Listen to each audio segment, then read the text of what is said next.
Good evening. I hope कि आप सब अच्छे होंगे और आगे भी अच्छे रहें। तो हम बात करने वाले हैं कॉस्मिक वेलोसिटी के बारे में, जो कि सैटेलाइट कम्युनिकेशन का एक टॉपिक है। ये topic exam point of view से इंपॉर्टेंट नहीं है, बट आप फिर भी एक बार देख लीजिए, क्योंकि सैटेलाइट के बारे में अगर आप पढ़ रहे हैं तो आपको ये टॉपिक पता होना चाहिए कि एग्जैक्टली कॉस्मिक वेलोसिटी होता क्या है। सो बेसिकली कॉस्मिक वेलोसिटी होता क्या है? ये होता है एक ऑब्जेक्ट की स्पीड स्पेस में उसे मूव करने के लिए, चाहे एक पॉइंट से दूसरे पॉइंट पर या फिर आपका जो अर्थ है अर्थ से दूर ले जाने के लिए। तो उस जो स्पीड यानी वेलोसिटी जो होती है उसको हम बोलते हैं कॉस्मिक वेलोसिटी। ठीक है। ये जो डिपेंड करती है आपके जो आपका जो ऑब्जेक्ट का गोल है वो, और आपका जो अर्थ की ग्रेविटी है उस पर, कि लाइक आप ऑब्जेक्ट को स्पेस में किसी एक पॉइंट से दूसरे पॉइंट पर ले जा रहे हैं या फिर आप उसे अर्थ से दूर ले जा रहे हैं, वो इस बात पर आपका डिपेंड करती है। ये तीन टाइप की होती है। सो जो फर्स्ट कॉस्मिक वेलोसिटी होती है वो क्या होती है? ऑर्बिटिंग द अर्थ मीन्स, ये जो कॉस्मिक वेलोसिटी होती है ये वो वेलोसिटी होती है जिससे कि हम एक सैटेलाइट या फिर जो भी आपकी चीज़ है उसको हम लियो यानी कि लो अर्थ ऑर्बिट में रोटेट करा सकते हैं विदाउट फॉलिंग। ठीक है।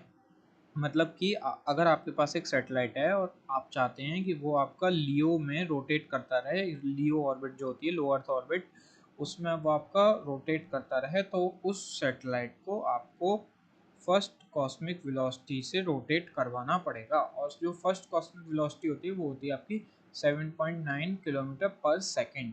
मीन्स अगर इस स्पीड से आपका सैटेलाइट ट्रैवल कर रहा है स्पेस में जो कि लियो ऑर्बिट में है, तो वो विदाउट फॉलिंग ऐसा का ऐसा आपका गोल गोल घूमता रहेगा अर्थ के अराउंड। ठीक है। तो 7.9 किलोमीटर पर सेकंड ये आपकी फर्स्ट कॉस्मिक वेलोसिटी। ठीक। जो आपकी सेकंड कॉस्मिक वेलोसिटी होती है वो होती है आपकी एस्केपिंग अर्थ।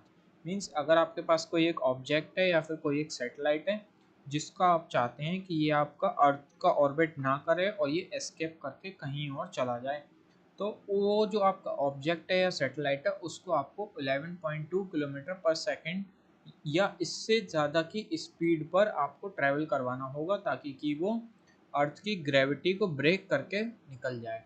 ठीक है। अगर इससे कम होगा तो क्या होगा कि वो फॉल हो जाएगा, मीन्स अर्थ पर गिर जाएगा। ठीक है। अगर वो एक ऑर्बिट में नहीं है तो। ठीक। अब इसका जो पर्पस होता है वो क्या होता है?